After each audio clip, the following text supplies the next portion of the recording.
find your lane. It's brought to you by...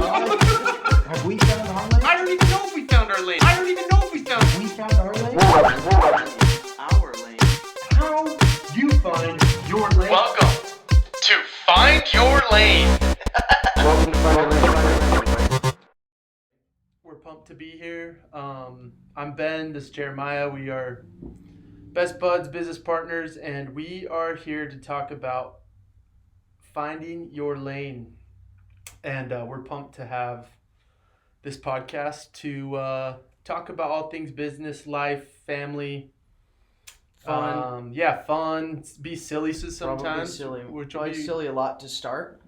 And then we get really serious. Yeah, well, I think that it's more about just... Capturing the audience. Well, not only that, but Yeah. finding our lane Within this podcast. Yeah, No, I like that. That's actually really true. You know? We don't know what we're doing, but guess what? We're glad you're here. We do want to kind of introduce maybe the name or why we ended up on Finding Your Lane or the Find Your Lane podcast. And one of the things that we've talked about, and we were talking to my brother the other day about this, but we like how open-ended it is and how it's not, you're not pigeonholed into one idea or one genre of life. It's not just business, it's life. But when I think of Find My Lane, I think of what is going to help me progress, or what avenue, what direction do I need to take in order to progress in whatever aspect of life that is. If it's in parenting, if it's in my relationship with my wife, if it's in my partnerships, if it's in at church, at school, wherever, anything. Yeah. And that's why I like it. It's like, hey, just like you were, being silly, but really we don't know our lane 100% with this podcast, but we're excited to learn what that is and kind of navigate to how we kind of bring that about. What I think the cool thing about it is not knowing it allows us to kind of find it as we're cruising through. But what we've done is we're at least doing it. Right. Yeah, which is first step. It's a huge step, and I think that you and I were joking around the other day. We're like, we just need to record, right? And we're not going to be the best at this to start, and hopefully we'll have natural progression with keeping it natural. Right, and I think that just staying true to who we are, being us, like that's having fun, bringing in people we like, maybe having to bring somebody in and then bring them back because we're gonna find times that we totally missed an opportunity to ask a question. But I think the point being of finding our lane is we're just gonna continue to head down this lane and hopefully kind of find an identity while doing that. The first time I heard about, or kind of heard the top, somebody say the phrase like I'm in my lane or I found my lane or whatever, was a friend of mine named Will Tukwafu, who was a professional football player for the Seahawks. He doesn't even know this. Like, I've never even told him, like, dude, when you said that was impactful, you know? Well, you probably didn't even realize it was impactful I didn't at the time. Right. I didn't. It wasn't until we really stumbled upon, like, where we wanted to take this that, But I just remember asking him about someone, kind of like, I was like, dude, what's happening with him, and, like, give me the update on, like, somebody else, that we both knew that we hadn't talked to. And he just kind of shakes his head and looks at me and goes, Ben, I stay in my lane. And I was just like, dude, that's... And this was somebody that was, like, close to him. Close to both of us. Close to both of us, yeah. And it's like, I feel like, I might have known about the guy at the time, but I was kind of, like, trying to see, like, hey, what's your update on him? Kind of like... Yeah. But it was... something I don't. Yeah. And it was just, like, it was a cool response. And, I've thought on it a lot since where I'm like, man... Him saying that where he was just like, dude, I really don't care what that dude's doing. Of course he cares and he loves him. Well, that's what I was going to say. Yes. I think that just because he says I stay in my lane doesn't mean that he doesn't care. Absolutely not. Yeah, right? You're right. So I think that it's more along the lines of like, hey, and maybe he tried to cross over all these different times. And it's like, hey, at some point, I'm going to stay to myself. As far as like putting myself out there to help or whatever it may be. Right.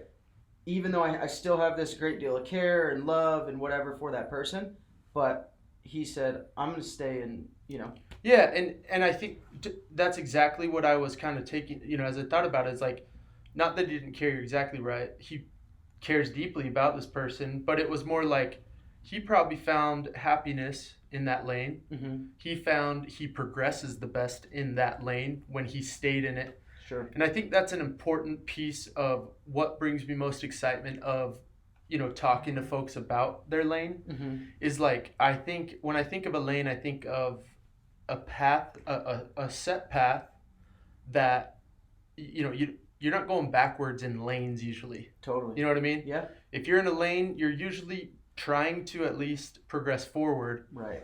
And I love that about the idea of finding your lane and kind of, getting after it. I love the sports analogy of it, of, hey, there's the lane for a running back.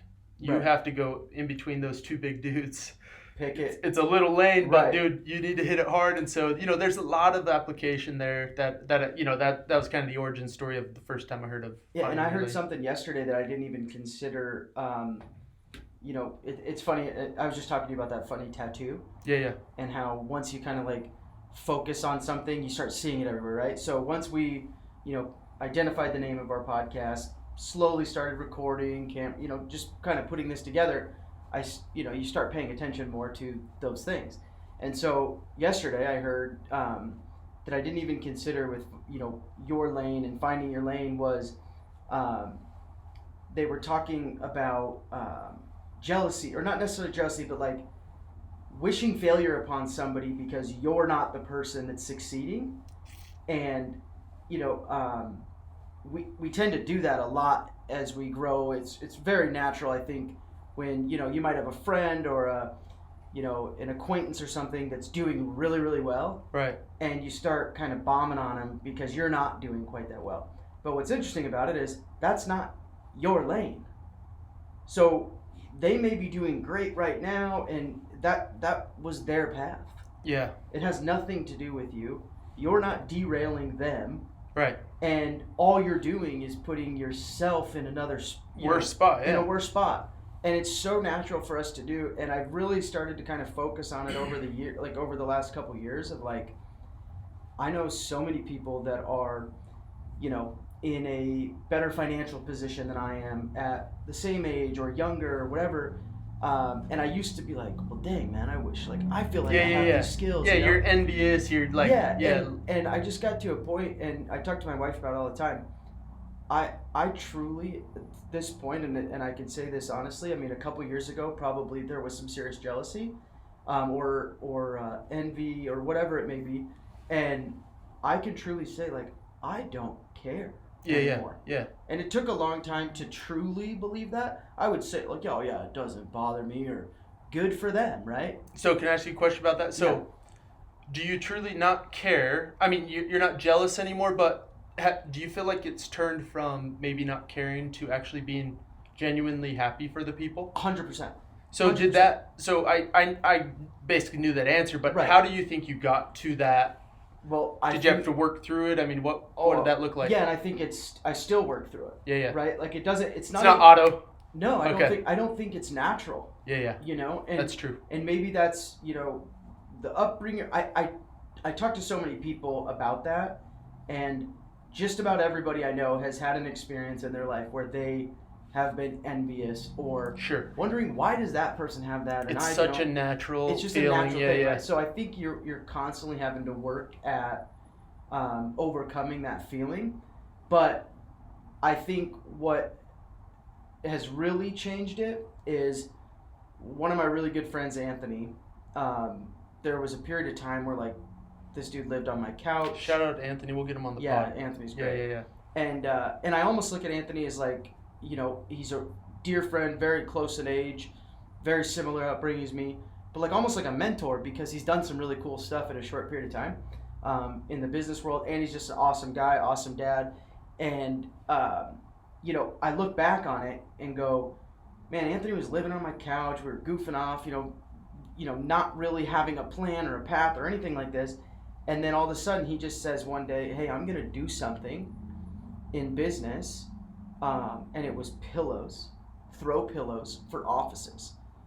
And Are those just like, I mean, my wife's going to kill me for not knowing this, but are those just like normal that just sit on a couch? like if you were to walk into your doctor's office, there'd be maybe 2 pillows on the couch. Not something you would put on your couch in an office setting. Okay. So just, But that's a throw pillow. It's just the two. yeah, decorative pillow. Yeah, Okay, throw okay, it on okay. the couch, throw it on the floor. Alright, I think that's why they call it a okay. throw. Anyway, I mean, what do I know? I don't know. Anyway, We gotta. Yeah. but what I was saying about that is like, I think he had a strong impact on me changing the way I viewed it, because he went from literally working a normal job, doing okay, to starting this business with his mom about pillows. And then it progresses into this, you know, and we'll talk more in detail about what he did when we have him on, but it turned into this amazing business. Yeah. And I see the success he's had. And what's interesting is never once did I ever feel that way towards him. And I think it was because I saw the journey and I saw how much work he put in. Interesting. Whereas and I think that where it comes from is you don't see the grind, you just see the result. And I think it's very easy to get caught up in the result, and that's where that envy comes from. But with him, I never felt that, and I've had people that are just as good of friends of mine as he is, that I didn't see the growth, that I had maybe had some envy towards, and so I don't know if that was the reason for it, or if just our relationship is different. But that's the only thing I can really think of was I saw him grind, I saw him put a lot on the line, and I saw natural progression, and every one of those steps that he took was a major risk, and it just became like, wow, man, I'm so proud and happy and excited for what you have to do, and so I think that's where kind of my pivot mentally was. I started thinking about it. Well, why do I feel this way about this? And I said, Not somebody. yeah, and I feel like I'm going, well, I should feel this way about everybody. Yeah. Yeah. I think one thing about that too is, kind of tying it into our, finding your lane is, I think it eliminates a lot of that noise, or a lot of that, like trying to keep up with someone else. If you know the lane, per se that you are committed to, you kind of don't, unless you're making a move, you don't really need to look left or right. Like hit your hole, hit your lane and go, and so it might eliminate, and that probably helps with not looking left or right or not being envious of others. And like you said, it's a natural feeling. We all get it, but that's cool how you work through that and kind of. Yeah, and I think, like you said, I think I truly, like, I see people doing good, and it doesn't have to be financially either. Right? Like, I see people that... Yeah, just in life, really good family, really good at sports, whatever it may be, and I now am at the point in my life where I'm like, man, I just think it's cool. Yeah. I'm happy for them. I think it's cool. And, whatever my lane, wherever the end of my lane is, it doesn't have to have anything to do with these other people. Right. And that's where I think we can get so tripped up, because, everything around us is noise, right? We're constantly, being compared to people, or you have to have the next coolest thing, or this, that, and the other, and get this, this social equity, I guess. Is that even a thing? So sounds great. Now whatever. Now Start throwing terms just like made it a equity thing. around.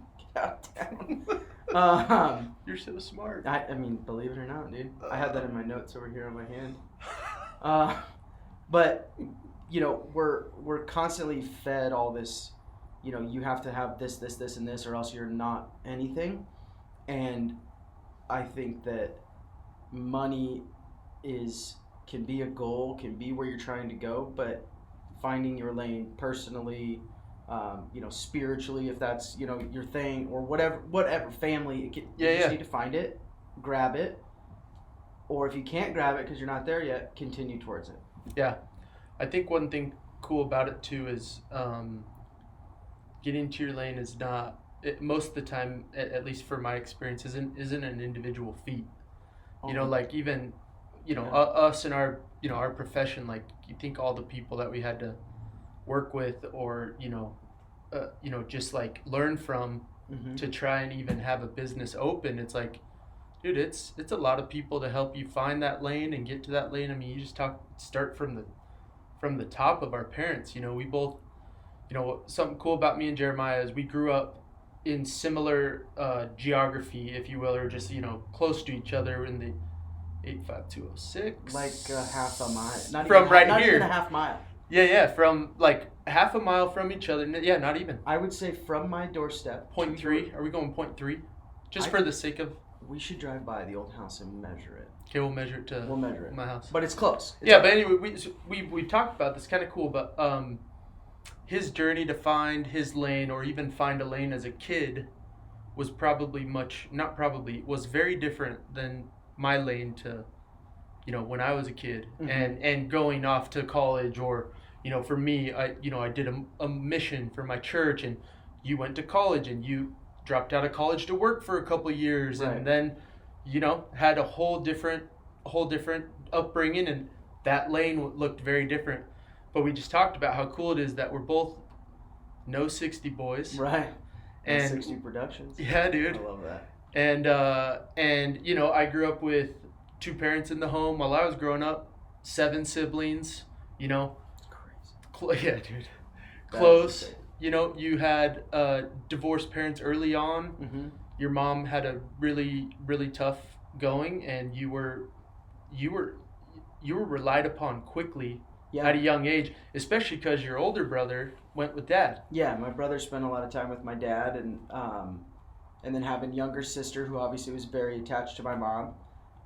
Do you remember a time growing up, you know, kind of setting the stage? Like, do you remember a time where you were like, man, life, it's a tough kind of finding that lane as a youth? Or dude, it's so interesting you say that, because what I found to be so intriguing, or like I'm looking back on my childhood, not realizing, I mean, my dad and mom did such a great job. I mean, they were divorced, but they were so, like, we still go to my dad's house for Christmas, and my mom comes, and my dad's remarried, and, you know, it's super amicable. Even if it's uncomfortable for them, they've never made it out that way in front of us as kids, great. which was awesome. Yeah. And it's so funny because I know other people whose parents are divorced, and, you know, they can't be in the same room together, and Sure. and it's unfortunate. But I think that's more the norm. I think I had kind of the unusual situation, if you will.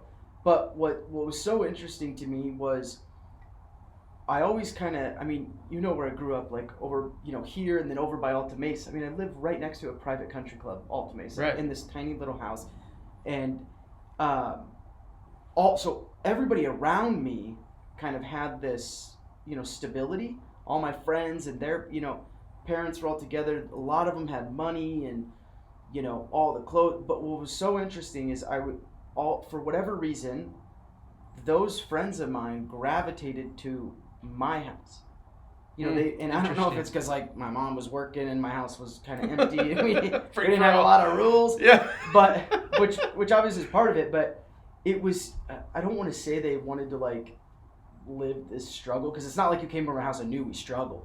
Right. You know, but it was, I can't really find the reason, but the biggest awakening for me where I knew it was major different was when I moved to Gilbert. So being North 60, you know, this area to, you know, Wrecker and Brown area, and then I moved in with my dad on Val Vista and Warner. And it was like just that little, you know, 5-6 miles, however many miles it is. It was like a drastic culture different world, huh? Totally different world. Interesting. And so, but what was consistent was the same situation, you know. It was like people flocked to your house. It was so weird. That's cool. Yeah, it was interesting. So, and me, you know, I tell you stories about, like, being over at James's house. Yeah. I'd go to my friends' houses because they had family dinners every night. So I'd go over there, like, dude, we're getting a home cooked meal. Interesting. Not just like my mom made 100 chicken nuggets and put them in the fridge and we just eat them when we walk by it. I'd go to these, you know, friends' houses, and, you know, they'd have a prayer or whatever it may be, and I was flocking to that while they were kind of flocking. It created a really cool dynamic. But yeah, so that, you know, to answer your question the longest way possible, it was it was weird kind of growing up, because, like, you never felt people were trying to do what I was doing and I was trying to do what they were doing. Yeah. It's like Interesting. people were trying to struggle when they didn't have to, and I'm like, dude, I'd rather be at your place. We're like, Let's go to your house again, bro. Totally, yeah. It was a weird. No, dude, my house is boring. Yeah, it sucks. You don't have a gaming system. Then you go to another buddy's house. He's Let's got go like play 007. Yeah, he's got- I'm on job. Dude. Crouch down in the Did you know corner that with they're- double Did you hear PP7s that they're golden. Did you hear that they're remaking with big heads? Yeah. Oh yeah. I hear they're coming back out with GoldenEye. And if that's the case, we have to get it. We're getting it. Yeah. We may even live stream Twitch. Might as well. While we're doing it, might as well do it all. Yeah. Throw it up there. But yeah, That's so funny. that was super interesting to me, growing up. Just but to our point, it's like you don't have to come from the same backgrounds Right. to end up in similar places. Yeah. Because I think it comes down to, integrity and what kind of person you are and what your goals are and how you treat people. Yeah, and how you get to those. Yeah. No, I agree. That's 100%. Truth is it doesn't matter. Where you come from or. Yeah. And that's one of the main things I think from, as I think about the people we're gonna have on. I'm anxious to see like what their different upbringings were. Mhm. Because we're gonna talk to people from all walks of life, and it'll be interesting to kind of get that background and then understand how they landed in their lane. Mhm. And did they how many lane shifts did they have? Totally. How many times were they throwing on or not throwing on the blinker and just freaking swerving over, either by accident or dude, Circumstance. that's one of the more important things about a lane is unfortunately this isn't a secured wall, sometimes unfortunately, but Yeah. dude, that lane can be very fluid It's at got times. dotted lines on both yeah, sides. dotted, barely. They're faded. Faded, At yeah, times, right. very faded. No, I mean it's just that even recently us professionally, kind of understanding when you have a lane and you have that commitment to the lane and everyone's driving forward in that lane. And you remember that you're in that lane and why you're in that lane, and especially the why. Mm-hmm. And you rest on that and not on money or not on, notoriety or not on, whatever fame or whatever you want to Yeah. call it. Man, we've especially lately learned that is of most worth and most value that you can find. And that's another reason why I love our the name Find Your Lane, man. Well, the thing that intrigues me the most, like you touched on, kind of what their upbringings are like. I want to identify how many similarities all these different people have, because I think that is really what's going to be so cool. Because how do they get those similarities? And I doubt. I mean, I don't even know if you could quantify it or find out how they got those things, but you hear enough people talk, and you can kind of identify. Oh, well, that's where he picked this up. Right. But they all end up with, at least a couple of pillars that are similar. Right? Yeah. Whether it's principle based or whether it's like, hey, no, we were taught to be honest and I've been honest and all, Yeah. those types of things. Yeah. That will be cool to kind of find the similarities and the differences, pick them out. Yeah. And share them up. I love it, man.